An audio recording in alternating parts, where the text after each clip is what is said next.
Децата и младите хора определено могат да бъдат част от творческия кинопроцес. В нашите дейности, в нашия фестивал не целим, разбира се, да правим всички режисьори, оператори, монтажисти.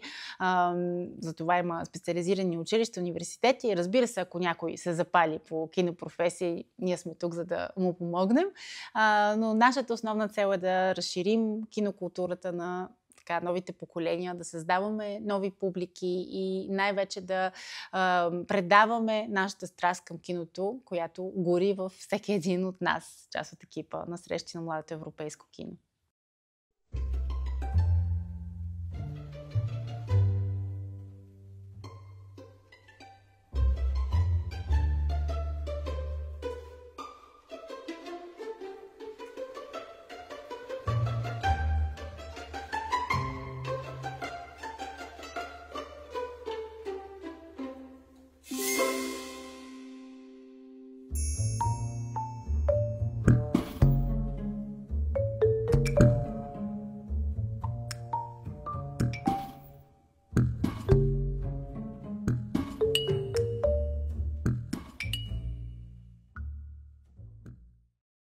Срещи на младото европейско кино беше създаден с идеята да се отправи към детската и младежка публика. Точно този формат фестивал, в който събитията и прожекциите са замислени за тази публика, може би не съществува в България, или поне със сигурност не съществуваше преди 11 години, когато започнахме работа по фестивала. Мисията му е да демократизира достъпа до седмото изкуство за деца и младежи, не само от центъра на София, но и от други градове, от непривилегировани групи. Всички младежи да бъдат включени в тези специално подготвени събития, специално курирани, програмирани събития за тях. Мисията на срещите на младото европейско кино е да срещне младата публика с кино, с филми, с работилници, които не се срещат всеки ден и са нещо, което е наистина уникално изживяване за тях. Ние се стараем в продължение на месеци да направим една много богата програма, една много интересна програма, но и програма, която има педагогическа цел. Следваме модели, които са широко разпространени вече в много държави. Наистина черпим идеи, вдъхновения от добри практики от много различни места и ги адаптираме за нашата публика и наистина предлагаме една много интересна програма. През първата година на фестивала, първото издание, програмата за кинообразование за деца и младежи беше един сегмент от цялостната програма на фестивала. Той имаше така и доста разширена програма за широката публика, също млади автори, което и до ден днешен програмираме. Този сегмент, всъщност, още от първото издание започна да се разраства, защото се видя, че към него има много интерес от учители, родители, училища, от самите ученици, които също спонтанно се организираха и идваха на тази паралелна, така да се нарече, програма по време на първото издание, в което също бяхме включили освен прожекции и workshop-и за младежи. И постепенно през годините се разрасна. В един момент, може би около 5-6 издание, си дадохме сметка, че всъщност това е нашата мисия, смисъла на този фестивал, основния фокус и това, което ни носи, може би, най-голямо удовлетворение на нас като програматори, координатори на това събитие. И постепенно така взехме решение съвместно с нашия екип да посветим изцяло фестивала на детската и младежка публика. От една страна, възприятието на младежите за киното днес е по някакъв начин все по-фрагментирано. Това, разбира се дължи на така променящите се практики на гледане.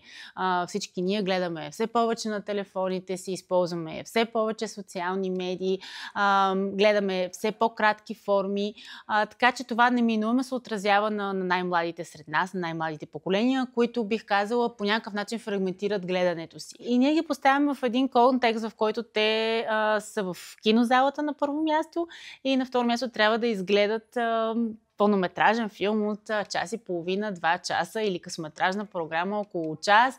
Тоест това изисква така едно допълнително съсредоточаване върху екрана и всъщност много държим на тази връзка между екран и зрител, която ние така изграждаме, опитваме се да развиваме и запазваме през годините. Много често чуваме, младите хора са публиката на утрешния ден. Не, те са публика на днешния ден. Ние се вдъхновяваме от френската образователна система и въобще френската система за дистрибуция, за разпространение. Там, например, младата публика константно се кани на прожекции през деня, например, когато няма толкова много зрители. Така че това е един работещ модел за създаване на публика днес, тук и сега, а не след години. Разбира се, това се отразява и на развитието на публиката в дългосрочен план. Младежите, които запалваме страстта към киното днес, потенциално ще се превърнат в киномани и в бъдеще, но определено има какво да споделим и с тях в този момент, в който те са на възраст между 5 и 19 години. Стремим се тази година наистина да имаме балансирани прожекции за различните възрастови групи и така сме ги обособили в 3 групи. За най-малките се казва Кинослънче, после за тези от 9 до 12-13 годишни имаме Кинопъзел и накрая Teen Screen за тинейджерите, така че да могат бързо да се ориентират в програмата. Откриваме фестивала с страхотен киноконцерт, като киноконцерт е наш любим формат, който все още не е много разпространен в България. Е наистина страхотно изживяване, кинопреживяване.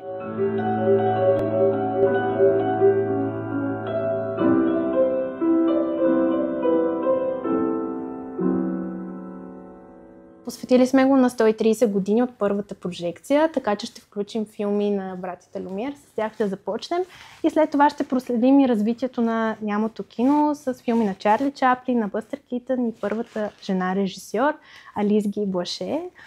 Така че наистина много съобхватна филмова програма, която ще бъде съпътствана от музика на живо. Квинтет ще свири по време на прожекцията, ще озвучава филмите. Тази година се постарахме наистина да намерим баланс и да предложим събития за всяка възрастова група. Смислово така ги разпределихме също така филмите. Ще видим, разбира се, анимационни филми за по-малките, но не само. Имаме и страхотни анимационни филми за по-големите, за по-порасналите. Ще видим документални филми, ще видим игрални филми. За първи път имаме и късометражни конкурсни програми, които бяха избрани от млади селекционери. В продължение на няколко месеца те гледаха 1800 филма, които получихме в отговор на нашата отворена покана за филми. Така че доста голямо разнообразие на форми, жанрове, режисьори, държави. Тази година всъщност за първи път и фестивала става световен, буквално, защото от конкурсната програма бяха изпратени от над 36 държави филми. Тази година за първи път имаме конкурсна програма, която обаче не е селектирана от нас, а от младежи. Те са млади селектори, но те не са съвсем боси в киното. Те вече са били част от наши киноклубове и са участвали в създаването на късометражни филми, така че имат доста, така бих казала, напреднало ниво на гледане.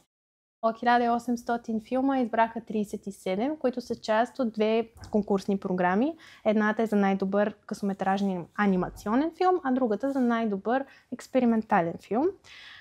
Като наградите ще бъдат връчени също така от младежко жури. Това са други младежи, които ще гледат филмите и ще изберат победители в 2 категории, а пък журито е оглавено от режисьора Павел Веснаков, така че все пак да има и един опитен професионалист, който да може да им помага и да ги наставлява. Филмите, които избраха, са доста различни, но наистина говорят много за отношенията между хората. Семейството, извън семейството, как реагираме на нещо, което някой ни казва, как възприемаме света около нас, но все някакси чрез другия.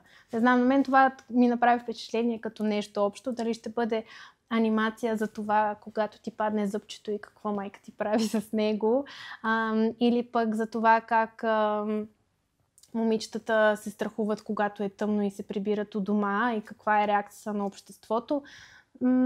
Наистина много актуални филми избраха. Виждаме нещата, които ги вълнуват и за нас това също е много интересна гледна точка. За нас е важно да има комуникация между поколенията и мислим, че по този начин успяваме да го постигнем. Няма друг фестивал, който да има такава експертиза, която е свързана с дадена възрастова група и това, което е подходящо да се гледа или да се дискутира след това.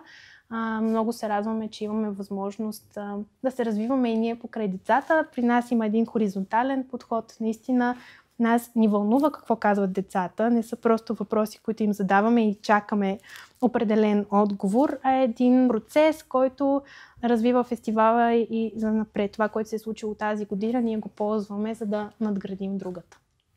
Тази година, като част от срещи на младото европейско кино, като че ли имаме така специален фокус към анимационното кино. Има 2 филма, които са стоп-кадър анимации, за 2 различни възрастови групи, кино, пъзъл и тин скрин, които са наистина невероятни. Единият филм е Демоните на дядо ми, в който едно момиче започва да разкрива живота на дядо си и всъщност разбира, че не го е познавала колкото си е мислила и наистина го вижда с нови очи, но по един толкова поетичен начин е направен целият филм, че имам чувството, че всеки може да се свърже с него. Другият филм е Тонда, Славка и магичната светлина, който е един много симпатичен филм за приятелството, за различието, за това как понякога можеш да се чувстваш различен, а с помощта на някой друг вече си приет. Отново стоп-кадър анимация с страхотна музика, наистина празник за сетивата, така че го препоръчвам силно. Едно от моите заглавия определено е филма Ола Фрида, който гледах преди няколко месеца с дъщеря ми на 7 години. Много й хареса. Съответно, после отидахме да го гледаме още веднъж и определено бяхме единодушни, че този филм ще бъде част от програмата ни. Не беше много лесно да го договорим за България. Ще има само 2 прожекции, така че каним всички. Аз лично отправям покана към всички, които имат интерес към Фрида Кало и към детството на Фрида Кало и към историята на тази невероятна художничка и артистка. Вторият филм, който аз обожавам и тази година е част от фестивала, е Шербургските четъри, френска класика, която така ще покажем също, разбира се, с идеята да привличаме все повече млада публика и към културното ни наследство, към тези филми, които са много стари за някой, но от друга страна, разбира се, носят така духа на европейското кино и европейската култура. Третият филм в програмата, който аз очаквам с нетърпение на голям екран, тъй като съм го гледала само на малък за сега, е Момичешки работи, документален филм от Полша на Ага Божим, документална режисьорка, с която се запознах по-рано тази година и изключително харесах филма ѝ, защото е така много непосредствен разказ за порастването на 2 момичета и всичките им въпроси, свързани с света около тях, който се променя, разбира се, тъй като те самите се променят. Каним всички деца, младежи, пораснали деца на фестивала, за да се докоснат до киното по един начин, по който със сигурност не са. Един празник на киното, който създава общност, който наистина има за цел не просто да гледаме филми, ами да ги разбираме, да си говорим за тях и самите ние да създаваме това развитие на творчество. Този творчески процес е част от всяка една прожекция. За нас е важно да създадат флипбук, да създадат талматроп. Една от работилниците ни е да създадат филм с снимки, които са в телефона им.